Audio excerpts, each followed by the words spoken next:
მოგესალმებით მეგობრებო. მიხარია რომ კვლავაც შემიძლია თქვენთან საუბარი მნიშვნელოვან საკითხებზე. მინდა მადლობა გადაგიხადოთ კომენტარებისთვის. ძალიან გამამხნევებელია თქვენგან შექება. მეც მინდა ყველანი შეგაქოთ და მადლობას გიხდით ყველაფრისათვის. რაც შეეხება საკითხს, რომელზეც მინდა დღეს გესაუბროთ, ეს კვლავაც ოჯახურ ურთიერთობებს შეეხება ოჯახს. ჩვენ წინა ვიდეორგოლში ვისაუბრეთ იმაზე, თუ რა არის ერთ-ერთი მნიშვნელოვანი ფაქტორი, რომ ოჯახი იყოს ბედნიერი, ეს არის ჩვენი შინაგანი პიროვნება, რომელიც უნდა აღზარდოთ, რომ უფრო უკეთესი თვისებები გქონდეს, რათა ცოლსა და ქმარს შეეძლოს კარგი დამოკიდებულება გქონდეს ერთმანეთის მიმართ. დღეს მინდა ვისაუბროთ ასეთ საკითხზე. ჩვენ ვახსენეთ, რომ მნიშვნელოვანია ცოლსა და ქმარს შორის რომ იყოს სიყვარული და პატივისცემა, მაგრამ როგორ ვლინდება ეს რეალურ ცხოვრებაში, რომ არ იყოს მხოლოდ რაღაც ლიტონი სიტყვები.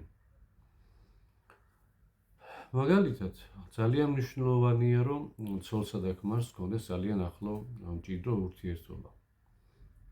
ძალიან კარგი იქნება, თუ მეუღლეები მოახერხებენ და ყოველ დღის განმავლობაში ერთმანეთს გამოუყოფენ დროს, რომ ისაუბრონ, რაღაც გულახდილი საუბარი გქონდეთ, გულწრფელი. დღის განმავლობაში თქვათ, თუ სამსახურიდან მოვიდა ერთ-ერთი ან ორივენი სამუშაოზე იყვნენ და სახლში ისვენებენ, ან ყავას მიირთმევენ ერთად, ან რაღაცას აკეთებენ, რომ გქონდეთ გულწრფელი მეგობრული ურთიერთობა. ცოლ-ქმრობა ეს ასევე არის ყველაზე დიდი მეგობრობა. იმიტომ რომ როიტყვიან ერთ უღელში არიან ჩაბმული და ყველაზე ახლო მჭიდრო ურთიერთობა აქვთ დანარჩენ ადამიანებთან შედარებით. ამიტომ მნიშვნელოვანია, რომ ერთმანეთი უკეთესად გავიცნოთ, რა გვიხარია, რა გვტკივა, რა პრობლემები გვაქვს. თუ გულახდილი საუბარი ცოლსა და ქმარს შორის არ არის, შესაძლოა გამოგჩეს მხედველობიდან ის ფაქტები, თუ რა მდგომარეობაშია ან ერთ-ერთი, ან მეორე წყვილი, ან ცოლი, ან ქმარი. ძალიან კარგი იქნება, რომ ვისწავლოთ ცოლებმა და ქმრებმა ერთმანეთთან კომუნიკაცია და საუბარი.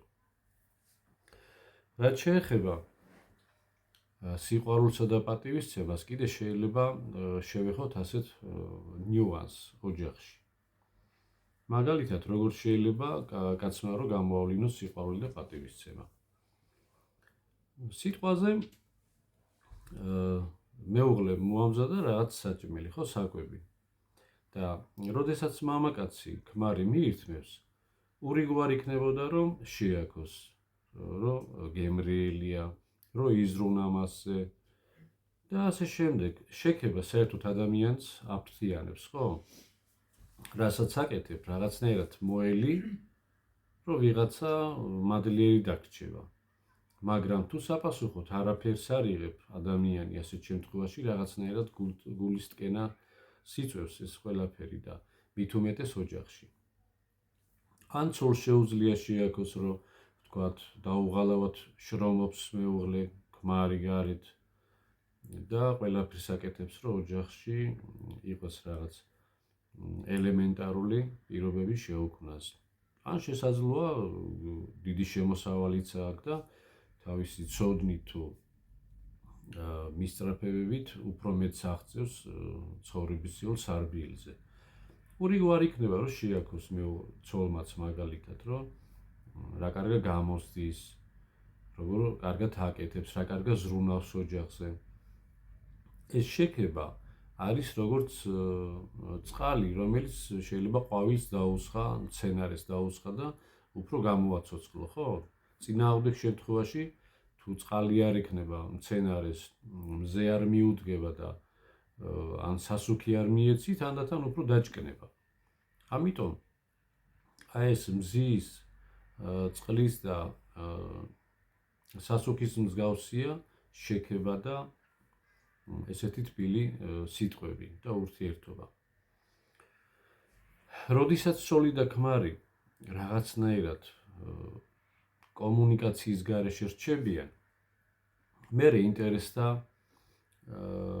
ინტერესები ფაქტიურად თანდათან იყოფა. ცოლი სხვა მიმართულებით მიდის ცხოვრებაში, ქმარი სხვა მიმართულებით და რაღაც საერთო, რაც უფრო ნაკლები რჩება, რა თქმა უნდა, ნელ-ნელა ეს ურთიერთობა და ეს თვისებები ნელდება ერთმანეთის მიმართ, სიყვარულიც და პატივისცემაც.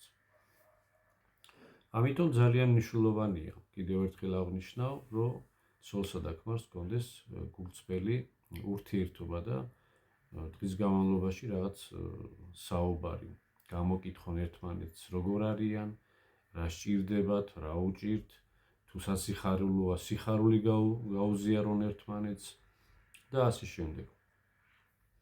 მამაკაცი კომპლიმენტებს გარეთ კი არ უნდა არიგებდეს სიტყვაზე თანამშრომლებთან, ნაცნობებთან, ვირა კარგა გამოიყურება ან ვი როგორი ნიჭიერია და ასე შემდეგ, რომ ბევრი სიტყვები არ დავხარჯოთ, არამედ კომპლიმენტები უნდა სახში დახარჯოს. ცოლს უნდა უთხრას, რომ თუ კარგად გამოიყურება და ასე შემდეგ. შექება და კომპლიმენტი ძირითადად უნდა ხდებოდეს სახში, როგორც ცოლისგან, ასევე ქმრისგან. და ეს არ უნდა გადიოდეს უცხო ადამიანების მიმართ. იმიტომ რომ თუ ერთ-ერთი მაგალითად თუ ცოლი შეამჩნევს თავის ქმარს, რომ სხვა ქალბატონების მიმართ ზედმეტ ყურადღებას ავლენს, რა თქმა უნდა ეს უკვე დასაწყისი იქნება იმ ბზარების ოჯახში, რამაც შეიძლება შემდეგ ეს დაანგრიოს. ზოგი ასე ფიქრობს, როდესაც უკვე სერიოზულ პრობლემებში არის ოჯახი და უკვე ძალიან გართულებულია ვითარება ამ ურთიერთობებში. რომ თავს ვიკავებო, რომ ოჯახი არ დაინგრესო. მაგრამ შეიძლება წარმოვიდგინოთ ასეთი რაღაცაც, რომ ოჯახი შეიძლება არ დაანგრია ადამიანმა, მაგრამ ნანგრევებში ცხოვრობს უკვე ფაქტიურად. ნანგრევებში ცხოვრება ძალიან რთულია, ხო? თუ კი არ დაგიცავს, თქვათ, ქარისგან შენობა, თუ კი არ დაგიცავს წყლისგან და სახიფათო რაღაც შემთხვევისგან და ხიფათისგან, რა ფასი აქვს ესეთ შენობას, ხო?